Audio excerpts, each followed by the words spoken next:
ഓക്ക് സുഖമല്ലോ അല്ലേ? അവളെ വീട്ടിൽ കൊണ്ടായിക്കാള്. ഇവിടെ ആരും നോക്കാനില്ല. പല വീട്ടിലും മരുമക്കൾ അനുഭവിക്കുന്ന ഒരു കാര്യം കേട്ടോ.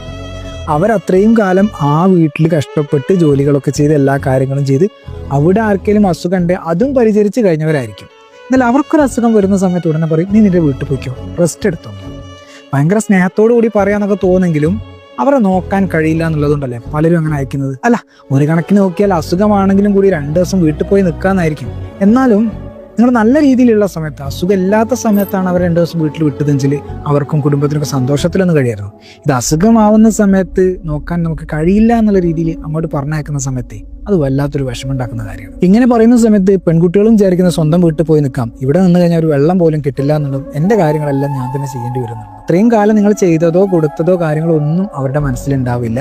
അവർക്ക് നിങ്ങളെ നോക്കാൻ പറ്റില്ല എന്നുള്ളതായിരിക്കും പലരും ചിന്തിക്കുന്ന കാര്യം. അവൾ പോയി കഴിഞ്ഞാലും പിറ്റേന്ന് മുതൽ വിളിച്ചോണ്ടിരിക്കും, മാറിയോ മാറിയോ മാറിയോ എന്ന് വെച്ചിട്ട്. എന്തിനാ? മാറിക്കഴിഞ്ഞാൽ അന്ന് തന്നെ അവിടെ തിരിച്ചെത്തണം, അതിനാണ് വിളിച്ചോണ്ടിരിക്കുന്നത്. നിങ്ങൾക്ക് നല്ല സ്നേഹത്തോടെയാണ് നിങ്ങൾ അവളെ വീട്ടിലേക്ക് പറഞ്ഞയച്ചതെങ്കിലേ മാറിക്കഴിഞ്ഞിട്ടും കുറച്ച് ദിവസം അവിടെ നിൽക്കാൻ സമ്മതിക്കാം, ഒരു റെസ്റ്റ് ഒക്കെ എടുത്തിട്ട് വരാൻ വേണ്ടി സമ്മതിക്കാം. അങ്ങനെയാണെങ്കിൽ പറയാം നിങ്ങൾ സ്നേഹത്തോടു കൂടിയാണ് പറഞ്ഞയച്ചത്.